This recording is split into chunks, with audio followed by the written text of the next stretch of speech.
On R series XVR, so we go to the setup and we go to the system.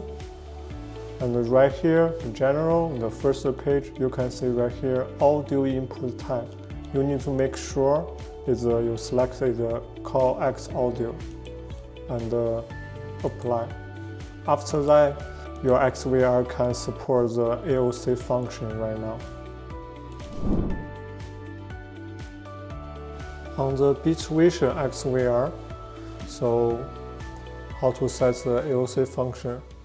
So we see right here, we get the channel 5, and we go to the channel, record the stream, and we select channel 5.